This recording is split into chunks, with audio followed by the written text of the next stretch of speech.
Jadi kalau misalnya teman-teman nge-trade terus habis itu basicnya adalah greedy. Greedy itu gak masalah teman-teman, selama greedy-nya dilakukan secara perhitungan. Kenapa? Karena ada potensial yang kita bisa greedy banget, ada potensial kita nggak bisa greedy banget. Greedy ini mungkin teman-teman bisa ubah atau bisa ditukar bahasanya sama yang lain tergantung dari kondisi. Semisal, teman-teman sudah analisis ya, sudah analisis secara fundamental dia good untuk sell. Terus secara teknikal dia juga good untuk sell. Ini sudah sesuai. Terus teman-teman sudah melihat dari price action-nya ya, pokoknya dari fundamental dan teknikalnya teman-teman sudah oke. Teman-teman melihat bahwa ini adalah zona low risk-nya, sehingga teman-teman entry nge-sell. Boleh nggak greedy di entry sell ini? Boleh-boleh aja, nggak masalah. Kenapa? Karena teman-teman sudah punya yang namanya conviction. Nah ini, teman-teman tuh sudah ada yang namanya conviction. Artinya apa kok teman-teman sudah punya conviction? Artinya ketika teman-teman itu sudah punya conviction, itu menunjukkan bahwa teman-teman yakin dengan apa yang akan teman-teman lakukan dari trade tersebut. Begitu. Jadi teman-teman yakin bahwa ini harus nge-sell. Jadi kalau teman-teman lebih banyak, misal sebelumnya teman-teman layernya 2 kali aja 0,01, sekarang teman-teman bisa layernya 4 kali.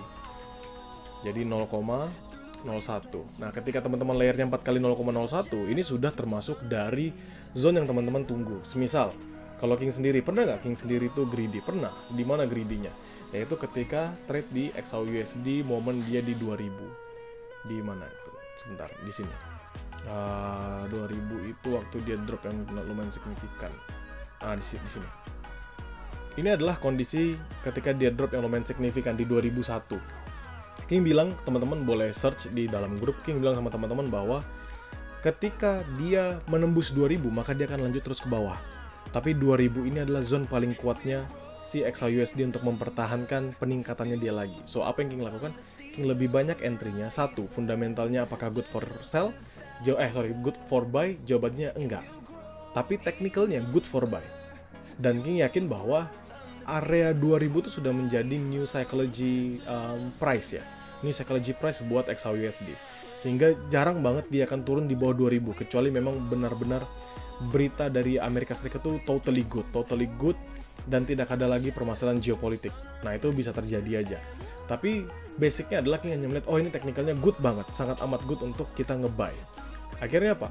Yang sebelumnya King entry cuman 4-5 layer atau 10 layer, King bisa entry lebih dari itu, 12, 15 dengan lot yang berbeda. Mungkin cuma sebatas 0,2, sekarang jadi 0,5. Kenapa? Karena conviction-nya King tuh percaya.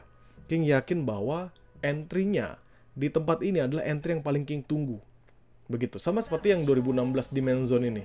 King nggak entry kemarin nge-buy lagi. Kenapa? Karena kita sudah hit stop loss duluan. Tapi di main zone 2016 ini masih ada. King masih punya kepercayaan bahwa di main zone 2016 ini bisa mempertahankan pergerakan dari XAUUSD. Begitu.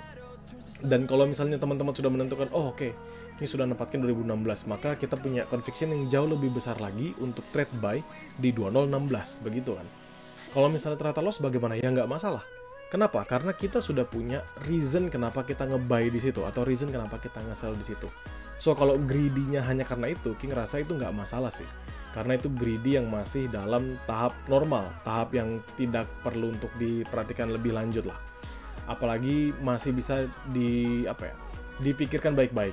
Jadi kita greedy karena kita yakin dengan area tersebut. Nah, yang masalah apa? Satu, greedy tapi teman-teman nggak tahu kenapa entry. Teman-teman greedy karena hanya mau cepat-cepat profit. Teman-teman greedy karena dapat sinyal dari orang lain. Teman-teman nggak ngecek ini fundamentalnya gimana, teknikalnya gimana. Teman-teman hanya makan berita atau makan penjelasan dari orang lain yang teman-teman nggak lakukan 2 atau 3 kali pengecekan di chart masing-masing. Sehingga apa? Conviction-nya teman-teman itu hanya dari omongan orang lain. So, kalau teman-teman loss, ya yang salah teman-teman sendiri. Gitu loh. Dan greedy di situ King pasti yakinkan bahwa itu greedy yang salah. Kenapa? Karena tidak ada upaya untuk menganalisis lebih lanjut, nggak melakukan research lebih dalam. Terus, kalau misal teman-teman entry, terus teman-teman loss, terus entry lagi, loss, entry lagi, loss, terus entry walaupun loss terus teman-teman nganggap itu sebuah greedy, jawabannya bukan greedy itu namanya revenge. Ya, teman-teman ingin balas dendam. Ini pasti dia akan balik nih, Jadi teman-teman terus aja nge-buy, walaupun stop loss.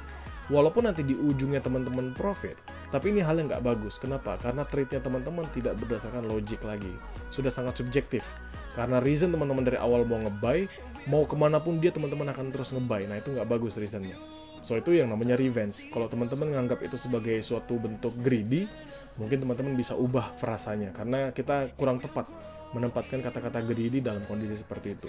Tapi kalau greedy-nya kayak teman-teman sudah ikut 10 grup, terus semua grup ngomong XAUSD buy, terus habis itu EuroJP sell, ini sell, buy, sell, terus teman-teman ikuti semuanya, teman-teman ikutin buy, sell, menurut King itu adalah kesalahan dan mending dikurangi. Kenapa? Karena greedy yang tipe seperti itu bisa berbahaya karena teman-teman nggak pernah mencoba untuk menganalisis lagi lebih lanjut.